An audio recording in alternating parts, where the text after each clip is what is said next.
لە ئێستادا دۆخی یەشێک لە مانگرتوەکان تێک چووە ئەوەی کە هەیە دڵشاد بابان کە مامۆستایە دۆخی تەندروستی تێک چووە و تیمەکانی تەندروستی دەیانەوێت بیگوێزنەوە بۆ نەخۆشخانە. ئەمە دۆخی ئێستای مانگرتوانە لە ناو خێوەتی شکۆ کە مامۆستایان و فەرمانبەران لە ئێستاداما دڵشاد بابانیە کە مامۆستایە ئەیگوێزنەوە بۆ نەخۆشخانە.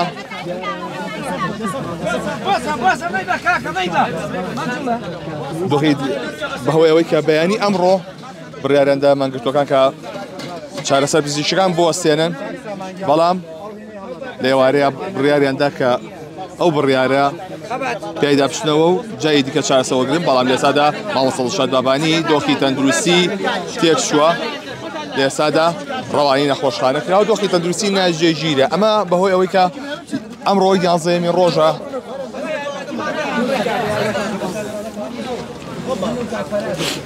مامۆستایان و فەرمانبەران مانیان گرتووە لە بەردەمی ئۆفیسی سەرەکی نەتەوەی گرتوەکان.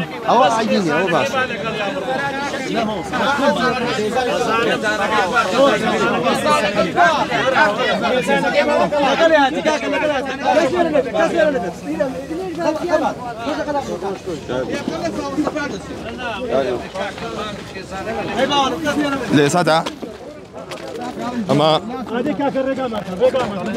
دڵشاد بابانیە کە ڕەوانەی نەخۆشخانە کراوە بەهۆی ئەوەی کە دۆخی تەندروستی تێکچووە بۆی چارەسەری پزیشکی بۆ بکرێت، لەبەرەوەی کە ئەمڕۆ 11 ڕۆژە لە بەیانی ئەم ڕۆژە بڕیاریاندا کە چارەسەرە پزیشکەکان بوەستێنن. لە ئێوارەدا ئەو بڕیاریان شکان و جارێکی دیکە چارەسەری پزیشکیان وەرگرتەوە، بەڵام لە ئێستادا دۆخی تەندروستی تێکچووە و تیمەکانی 122 سەنتەری فریاکەوتنی خێرای سلێمانی ڕەوانەی نەخۆشخانەیەکەن، لەبەرەوەی کە باری تەندروستی باش نییە. 11 ڕۆژە ئەمڕۆ کە لێرەدا کاک سامان چی بۆکەن؟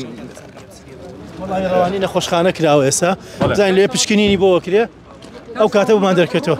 باشە ئەوەی کە هەبێ وەڵای باری تەندروستی جێگیر نییە بۆی ڕەوانی نەخۆشخانە. بەڵێ لە ئێستادا ئەمان ڕەوانەی نەخۆشخانەیەکەن. ئەمە سامان نادر بوو بەرپرسی فریاکەوتنی خێرای سلێمانی کە ئەڵێ ڕەوانی نەخۆشخانەکەن بۆ ئەوەی کە چارەسەری پێویستی بۆ بکەن. ئەمە ئەمڕۆ دووەمین مانگرتووە کە ڕەوانی نەخۆشخانە ئاکرێ. بە لای نیوەڕۆژ مامۆستا فازیل بە هەمان شێوە ڕەوانی نەخۆشخانە کرا و ئێستاش مامۆستا دڵشاد بابان لەبەری دۆخی تەندروستی تێکچوو ڕەوانەی نەخۆشخانە ئاکرێ.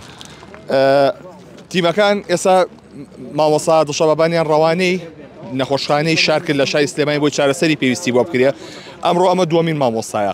لە بەیانیدا مامۆستایان و فەرمانبەریان بڕیاریاندا کە چارەسەر پزیشکیەکان وەرنەگرن، لە ئێوارەدا بڕیارەکەیان شکاند و جای دیکە چارەسەریان وەرگرت، بەڵام هەریەکە لە مامۆستا فازل کە دۆخی تەندروستی لە نیوەڕۆیە تێکچوو. مامۆستا دڵشاد بابانیش لە ئێستادا دۆخی تەندروستی تێکچوو و ڕەوانەی نەخۆشخانە کرا.